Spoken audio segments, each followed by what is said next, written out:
اگر کوئی آقا سے مصافحہ لے لیتا تو دن بھر اس کے ہاتھ سے خوشبو آیا کرتی تھی، لیکن اس کے باوجود بھی میرے آپ کے آقا خوشبو لگا کے گھر میں جاتے، میرے آپ کے آقا مسواک کر کے جاتے، تاکہ امت کو یہ بتانا ہے تمہارے منہ کی بدبو سے بھی تمہارے بیوی کو تکلیف نہیں ہونا چاہیے۔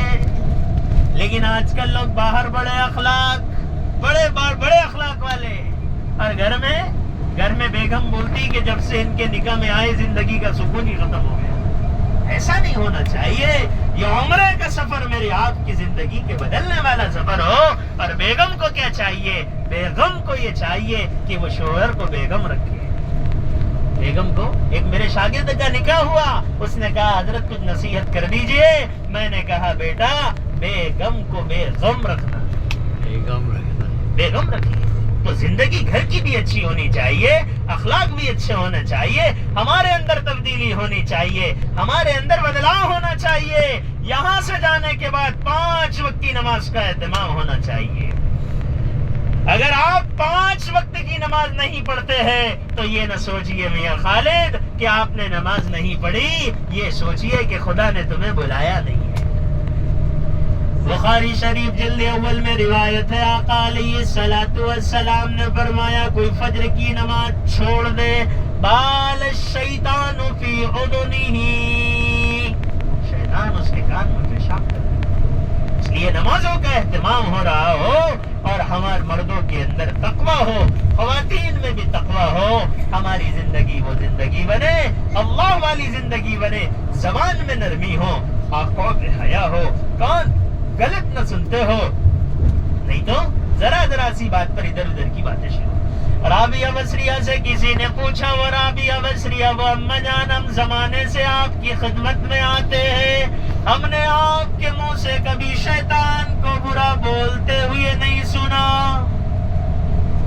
رابعہ بصریہ کہنے لگی اللہ نے مجھے ایک زبان دیا ہے، اگر اللہ مجھے 2 زبانیں دیتا، ایک زبان سے شیطان کی برائی کرتی، دوسری زبان سے رحمان کی تعریف کرتی، لیکن زبان ایک ہے وہ اللہ کی یاد میں اتنی ڈوبی رہتی ہے کہ مجھے شیطان کو برا بولنے کا موقع نہیں ملتا۔ اور یہ عمرے سے جانے کے بعد کہتی ہے ایماں اللہ تو ایسی تھی، ایماں وہ تو ایسی تھی، ایماں دیوانی تو کیسی تھی، اس کو تلاش کر۔ زندگی بھر ڈھونڈتے رہے لوگوں کے عیب و ہنر، جب پڑی خود پہ نظر تو دنیا میں کوئی برا نہ رہا۔ اس لیے یہاں سے جانے کے بعد نہ مکے کی برائی، نہ مدینے کی برائی، نہ لوگوں کی برائی، نہ اپنے ساتھ آنے والی بہنوں کی برائی، نہ اپنے ساتھ آنے والے بھائیوں کی برائی۔ ایماں کیا پوچھتے جی وہ تو اٹھتی نہیں تھی فجر میں، اور انہوں نے 15 دن فجر پڑھ کے بہت تیر مارے۔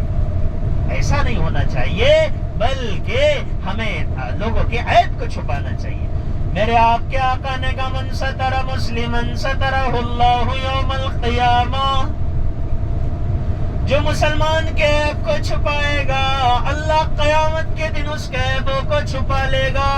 اس لیے نماز کا اہتمام کرنا، پردے کا اہتمام کرنا، زبان سے غیبت، چغلی، برائی کو چھوڑ دینا، اور یہاں سے جانے کے بعد ہر ایک کی تعریف کرنا، ہر ایک کے بارے میں اچھا کہنا کہ امام مفتی صاحب بڑے نیک آدمی تھے، رات پر تہجد پڑھتے تھے، ہم نے ان کو کبھی سوتے ہوئے نہیں دیکھا، اور میں نے امام ان کو یہ ہدیہ کری، وہ ہدیہ کری، یہ کھلائے، مندی کھلائے، اور کیا کھلا دیے۔ ایسی تعریف کرنا، اللہ اکبر، فلاں صاحب ایسے، فلاں خاتون ایسی، اتنی نیک عورت تو میں نے زندگی میں آج تک نہیں دیکھی کہ عشاء کے بعد مصلی پہ ہوتی تھی اور فجر میں ہی سلام پھیرتی تھی، اور وہ فجر ان کی 8 بجے ہوتی تھی۔ اللہ اکبر، ایسی تعریف کرنے کا اہتمام کرے۔